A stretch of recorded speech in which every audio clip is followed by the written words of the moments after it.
அனைவருக்கும் வணக்கம்.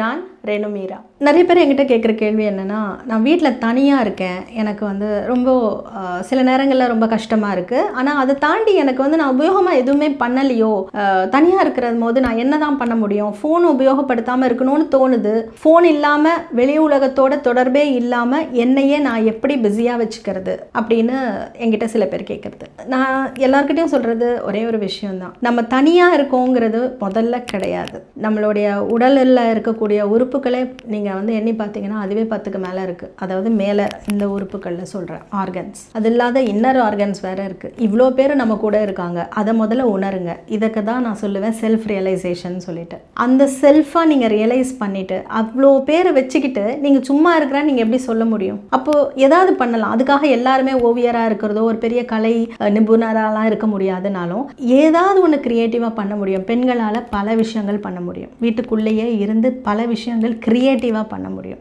அந்த மாதிரி உங்களையே நீங்கள் கொஞ்சம் செல்ஃப் மோட்டிவேஷன் எப்போ வரும் அப்படின்னா, செல்ஃப் ரியலைசேஷன் இருந்தால் மட்டும்தான் செல்ஃப் மோட்டிவேஷன் வரும். ஸோ முதல்ல நீங்கள் செல்ஃப் ரியலைசேஷனில் உங்களை முதல்ல கொண்டு வாங்க. நான் ஆரோக்கியமாக இருக்கேன், நான் நல்லா இருக்கேன், என்னால் இவ்வளோ பண்ண முடியும் அப்படின்னு உங்களையே நீங்கள் தயார்படுத்திக்கணும். முதல்ல உங்களுக்கு என்னெல்லாம் தெரியும். யாராவது நம்மக்கிட்ட உங்களுக்கு என்ன பிடிக்கும் அப்படின்னு கேட்டாக்கா யாருமே எடுத்த உடனே ஒரு பதில் சொல்ல மாட்டாங்க. நீங்கள் என்ன மொட்டையாக என்ன பிடிக்கும்னு கேட்குறீங்க, முதல்ல சாப்பிட்றதுல என்ன பிடிக்கும்னு கேட்குறீங்களா, இல்லை படத்தில் என்ன படம் பிடிக்கும்னு கேட்குறீங்களா, இல்லை என்ன கலர் பிடிக்கும்னு கேட்குறீங்களா? ஏன் அந்த குழப்பம்? அப்போது நம்மளே நம்ம என்னை யாராவது உங்களுக்கு என்ன பிடிக்கும் அப்படின்னு கேட்டால் நான் எடுத்த உடனே சொல்லுவேன், எனக்கு நிறைய கதைகள் பிடிக்கும், கதைகள் சொல்லவும் பிடிக்கும், கேட்கவும் பிடிக்கும் அப்படின்னு நான் யோசிக்காமல் சொல்லிடுவேன். அவங்க இல்லைங்க நான் உங்களுக்கு என்ன சாப்பிட பிடிக்கும்னு கேட்டேன் அப்படின்னா அதுக்கப்புறம் தான் ஆக்சுவலாக இதுதான் உண்மை. நம்மளை ஒருத்தங்க என்ன பிடிக்கும்னு கேட்டால் நம்ம அவ்வளோ தெளிவோடு இருக்கணும். எந்த நேரத்தில் கேட்டாலும் சொல்லக்கூடிய அளவுக்கு தெளிவு நமக்கு இருக்கணும். அதுக்கப்புறம்